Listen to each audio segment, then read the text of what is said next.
জয় শ্রীরাম, জয় শ্রীরাম, জয় শ্রীরাম, জয় বাংলা, হিন্দুর বাচ্চা, জয় বাংলা, জয় বাংলা, তোর মমতাকে তোর জয় বাংলা, জয় বাংলা। জয় বাংলা ভারতের স্লোগান নয়, বাংলাদেশের স্লোগান। বাংলাদেশের স্লোগান ভারতে চলবে না। ভারত মাতা কি জয় বলতে হবে, আর হিন্দু হলে জয় শ্রীরাম বলবেন। মুসলমানদের জয় শ্রীরাম বলার দরকার নেই।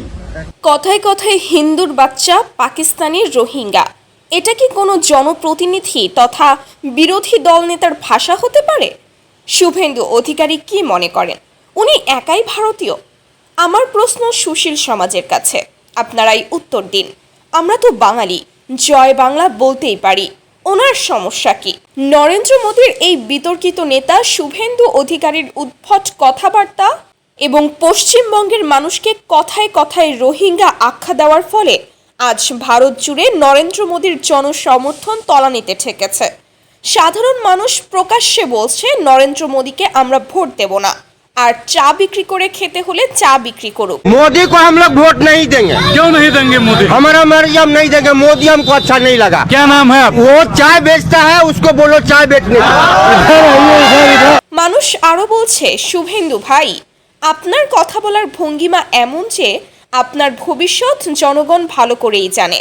আপনার এই সমস্ত বিতর্কিত মন্তব্যের কারণে খেটে খাওয়া ও পিছিয়ে পড়া মানুষ, যারা হিন্দু মুসলিম নির্বিশেষে একে অপরের বিপদে পাশে থাকে, তাদের সম্পর্কে আপনি মিথ্যা অপবাদ দিয়ে রোহিঙ্গা আখ্যা দিয়ে বিভাজন সৃষ্টি করছেন।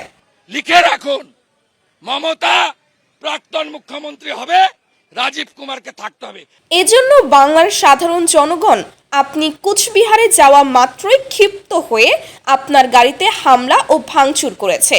এতেও কি শুভেন্দু অধিকারী নামের এই ভণ্ড শিক্ষা নেন না? এমনকি আপনি যে রাস্তা দিয়ে জনসভায় গেছেন, সেই রাস্তার মানুষ গঙ্গাজল ছিটিয়ে পথ পবিত্র করেছে।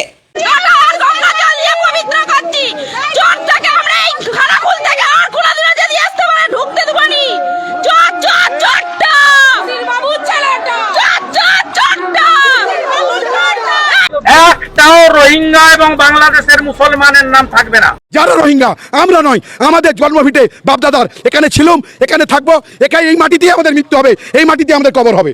আরে শুভেন্দু তো একটা দালাল, ও তো নিজে বাঙালি নয়, ও তো হচ্ছে বিজেপির পাছাটা একটা কুত্তা।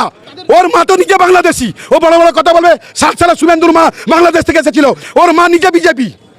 তাহলে ওর মাকে আগে বাংলাদেশে পাঠানো হোক, তারপর ওর লোককে পাঠানো হবে। একবার ভেবে দেখুন, মানুষ কতটা ঘৃণা না করলে একজন বিরোধী দলীয় নেতাকে এভাবে বর্জন করতে পারে। এই ঘৃণা ব্যক্তিগত নয়, এটা আপনার বিভাজনমূলক রাজনীতির বিরুদ্ধে মানুষের প্রতিবাদ। আপনি পশ্চিমবঙ্গের সামাজিক সম্প্রীতি নষ্ট করছেন, তাই জনতা আপনার ওপর ক্ষুব্ধ। তাই বলি, কথা বলার আগে জিভটাকে সামলে বলুন, তাতে আপনিও ভালো থাকবেন, দেশের মানুষও শান্তিতে থাকবে। একজন রাজনীতিবিদকে ক্ষমতা নয়, মানবিকতা দিয়ে স্মরণ করা হয়, এটা ভুলে গেলে চলবে না। প্রিয় দর্শক, আপনার মতামত কি? অবশ্যই কমেন্টে জানাবেন। বাংলার বার্তার সাথেই থাকবেন।